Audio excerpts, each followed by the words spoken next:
Welcome back to the channel. Today we're looking at Master Grade Verka Narrative Gundam C-Packs. It was released earlier this year and it's the only Verka we got this year so far, and it's my first Verka kit as well from Bandai. It's a pretty nice straightforward build. As you can see, I haven't done any top coat or paint to it. I did, however, apply the water slides that came with it in a box, and I applied a few marker details here and there just to add some pop to it. First, let's start with the core fighter really quickly. It's a pretty nice looking design. It's pretty easy to build. It's mostly made out of ABS, very soft plastic. It transforms nicely. There isn't much to panel line except for the two white wingtips. A couple of water slide decals add a nice realistic touch to it. And that's pretty much about it. There are a couple of unfortunate gate placements for it right here and here. They kind of a sore thumb, stick out pretty much, but when you look at it from the distance you don't really see it. So let's move on to the main kit. The inner frame for this Verka kit is mostly made out of ABS as well. It's a pretty soft plastic, really easy to work with, and the gate markers can be mostly hidden by just simply trying to cut the plastic really flush and then rubbing it a little bit with a for example plastic spudger or a nail. Almost all of the armor is made out of PS plastic, white and gray, so panel on it is not a problem. The kit does have manual transformation, so you can snap on the psychoframe parts onto it, and there are a few gimmicks to accommodate the psychoframe part, but it does sacrifice quite a bit of stability and rigidity in the kit to allow for that to happen. There are still some basic gimmicks, like for example, if you try to bend the leg, you can see that the knee joints are connected. It's nothing really exceptional. It's just a bare minimum connection. There is absolutely no connection in the elbows, for example. And the torso I find to be very flimsy. Not only because the core fighter unit would of course be going on the inside, which I will not be doing anymore in fear of damaging the water slide decals, since I'm not top coating the kit.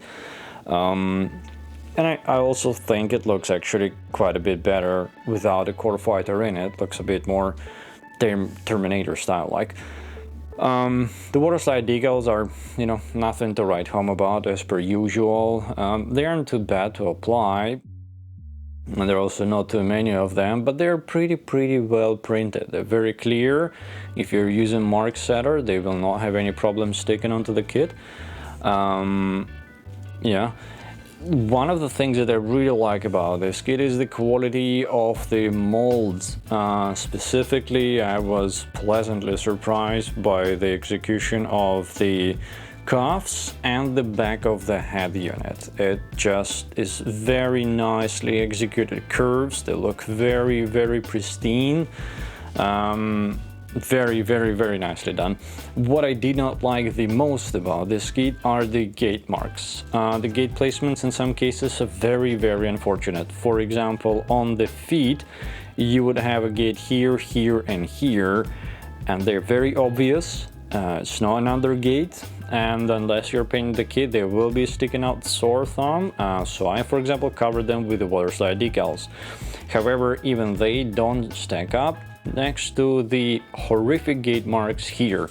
That would be on a backpack right here. I see I covered it with a darker metallic marker to kind of hide it, because it's colored plastic. When you cut it off, it's a white gate mark. It is nearly impossible to hide it without painting over it, and it is very obviously placed as well.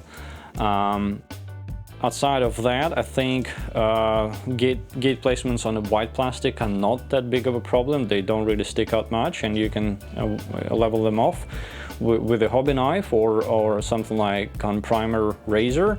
And I wasn't able to. I don't remember having any bad gate placements on the gray parts. As for the gun, it is really nothing special. Looks like a regular beam carbine or whatever. A few waterslide decals add a nice level of detail to it. I decided not to add any chrome or anything like that to it. I think it looks better in this more stealthy color scheme. Once again, gates are pretty obvious with it, but all of it is made out of ABS soft plastic, so you can hide them relatively nicely, or even better, paint over them, which I'm not doing currently. And last but not least is the shield. It's a very nice design once again, especially the bottom of it looks very nicely molded and designed. The angles are superb. However, what is not the best is these two flaps. For example, you would expect, for example, from the Unicorn Gundam, for these things to be able to transform or flip in some sort of a way. Unfortunately, nothing like that is available in this kit. It's a static shield pretty much. There's not even an extension to this. So, but it still looks pretty nice. It can be attached both on left and right hands. The attachment is very, very handy. You can see it's sort of a bracket, a two-part bracket that slides over the forearm and works pretty well, so you can even hold the beam sabers still. And you can see I have my beam sabers right here in the backpack. I don't want it to hold any beam saber, to be honest. Yeah, the only customization of swords that I've done to this kit is I've wired two really small LEDs in the head unit, one for the eyes, another one for the mohawk, and was able to run the wires right behind the backpack. Right here you can see, hopefully the camera focuses, it goes right behind the backpack, and the backpack kind of holds it in place, and then it hides behind the back skirt, and then I will wire it through the action base. Outside of that, I did some panel lining, water slides, as I already mentioned. I also added a very little bit of detail with the chrome marker here and here, for example, and here. And I just also used the metallic chrome marker, not just metallic marker, on these little tubes at the back to add them a little bit of a pop. Outside of that, no coloring, no painting, no other customization to it. I think it looks pretty nice as it is out of the box. Yeah, I really hope you enjoy this new format of the video.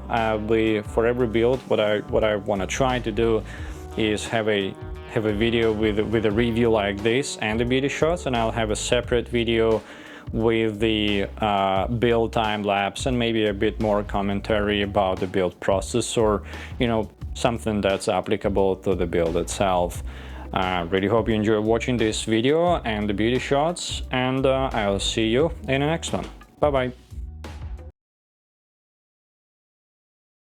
You set my soul on fire.